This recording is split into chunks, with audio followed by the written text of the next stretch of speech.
স্বামীর সাথে চোখ গরম করবেন না। স্বামী বাজারে বাহিরে গিয়া কত পরিশ্রম করে কামাই রুজি করে আপনাকে আরামে ঘুম পাড়ায় খানার আয়োজন করে, এগুলো যদি জানতেন কষ্ট দিতেন না। এবং স্বামী হিসাবে যারা আছেন আপনারাও কিন্তু খেয়াল রাখতে হবে, ঘরের একটা নারী বাচ্চা নিয়ে কত কষ্ট করে, খানার পাকের ঘরে কত কষ্ট করে সংসারটাকে গুছায় রাখে। আল্লাহর মোহাব্বত নিয়ে তওবা করে সন্তানটাকে দুজনে মিলে আদর্শওয়ালা বানাবেন। নামাজ পড়ে পড়ে আল্লাহর কাছে দোয়া করবেন, আর বেনামাজি থাকবেন না, বেপরদায় চলবেন না। ও বৃদ্ধ বাবাজিরাও তওবা করেন, মা বোনেরাও তওবা করেন, আর বেপরদায় চলবেন না, নামাজ ছাড়বেন না, স্বামীর মাল হেফাজত করবেন, সন্তানগুলো আদর্শওয়ালা বানাবেন।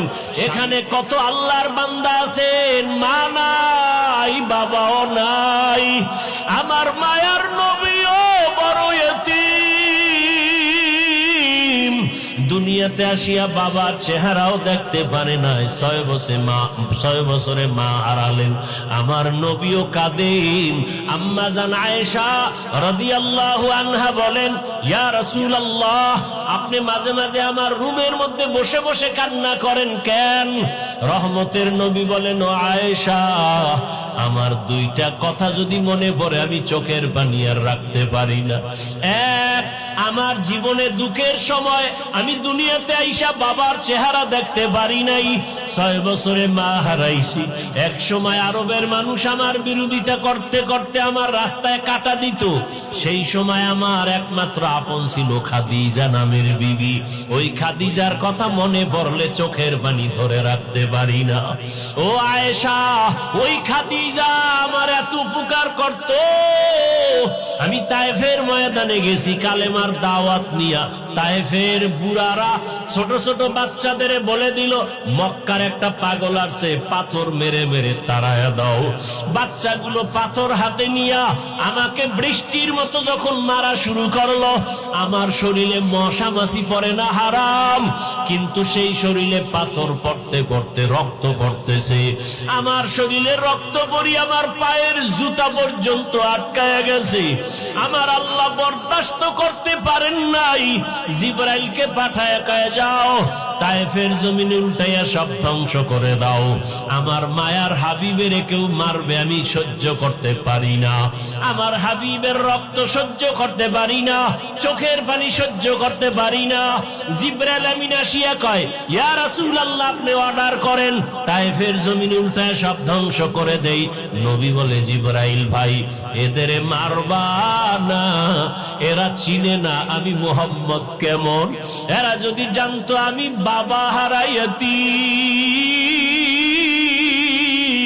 আমি মা হারা অসহায়, ওরা কোনদিন আমাকে এত আঘাত করত না। ওদের মারিও না, আল্লাহ যেন হেদায়েত দেয়, একদিন দিনের উপকার হবে। মায়ার নবী বলেন, ও আয়েশা, এত কষ্ট করে দিনের দাওয়াত দিছি, আমার থাকার ঘর নাই। ওই সময় আরবের ধনী নারী খাদিজা, তার এত টাকা পয়সা সব আমাকে হাদিয়া দান করেছে, আমারে দিয়েছিল। ওই খাদিজা আমার দুঃখের সময় সহযোগিতা করেছে। ওই খাদিজার কথা মনে পড়লে আমি চোখের পানি ধরে রাখতে পারি না। ও নবীর আশিক উম্মতের দল, ও আমার যুবক বাবারা, বৃদ্ধ বাবাজি, পর্দার আড়ালের মা বোনেরা, এই মা বাবাকে যারা এখনো হারাইয়া এই ময়দানে আসছেন, আল্লাহর কাছে 2 ফোঁটা চোখের পানি ছেড়ে কান্না করেন। ঈদের দিন কত মানুষ আনন্দ করেছে, কিন্তু যার মা নাই বাবা নাই, ডানে বামে তাকাইছে আর চোখের পানি ফেলছে। মা থাকলে আমারে কত আদর করত, বাবা থাকলে টেলিফোন করে খবর নিত আর দোয়া করত। আজকে বাবা নাই, টেলিফোন করে না, মা নাই, টেলিফোন করে খবর নেয় না। ওরে আল্লাহর বান্দা যুবক বাবারা, এখনো যাদের মা বেঁচে আছে, বাবা আছে, পায়ে হাত রেখে বলি, বেয়াদবি করিও না। সময় পাইলে দোয়া নাও, মায়ের দোয়া নাও, বাবার দোয়া নাও।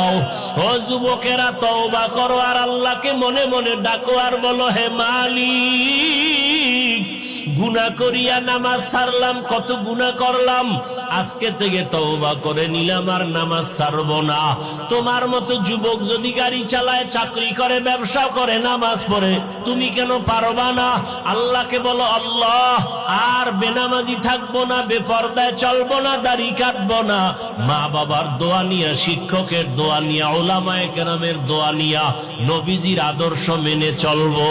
মায়ের কাছে গিয়া দোয়া চাইও, বাবার কাছে গোপনে ক্ষমা চাইও। বাবায় যদি দোয়া করে কপাল খুলিয়া যাবে। ও ছাত্র বাবারা, শিক্ষকের সাথে যদি অজান্তে বেয়াদবি হয়, গোপনে ক্ষমা চাও। শিক্ষকের দোয়া ছাড়া সফলতা আসবে না। উলামায়ে কেরামের দোয়া নিয়ে চলো। ঘরে যাইয়া যুবকেরা যদি মায়ের সাথে বেয়াদবি করো, মাকে গিয়া বলিও, মা আজকে ওয়াজের প্যান্ডেলে কত যুবকের দেখলাম মুনাজাতে কান্না করলো, আমার চোখে কেন পানি নাই? আল্লাহ বুঝি আমার গুনার কারণে বেজার। আমি আজকে তওবা করে আসছি, আর বেয়াদবি করব না, নামাজ ছাড়ব না। মা তুমি আমাকে মাফ করে মাথায় হাত দিয়া দোয়া করে দাও, মা আর বেয়াদবি করব না। যুবক যদি মাকে বলতে পারো, দেখবা মায়ের চোখে পানি চলে আসবে। মা তোমারে ডাকবে আর বলবে, বাবা আয়। মাথায় হাতটা দিয়া কাঁদবে আর বলবে, ও আরশে আজিমের মালিক, আমার সন্তানটাকে তুমি মাফ করে দাও, দিনের জন্য কবুল করে নাও। ওই মা বাবার দোয়া নিয়া, শিক্ষকের দোয়া নিয়া, উলামায়ে কেরামের দোয়া পরামর্শ নিয়া নবীর আদর্শ মেনে যদি চলার নিয়ত করো, তওবা করার খাঁটি নিয়ত থাকে, মা বোনেরাও তওবা করেন।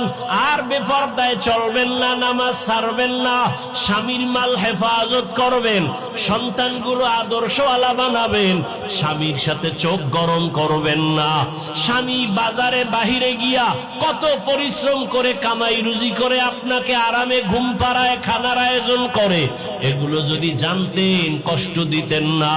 এবং স্বামী হিসাবে যারা আছেন, আপনারাও কিন্তু খেয়াল রাখতে হবে। ঘরের একটা নারী বাচ্চা নিয়ে কত কষ্ট করে, খানার পাকের ঘরে কত কষ্ট করে সংসারটাকে গুছায় রাখে। আল্লাহর মোহাব্বত নিয়ে তওবা করে সন্তানটাকে দুজনে মিলে আদর্শওয়ালা বানাবেন। নামাজ পড়ে পড়ে আল্লাহর কাছে দোয়া করবেন। আর বেনামাজি থাকবেন না, বেপরদায় চলবেন না।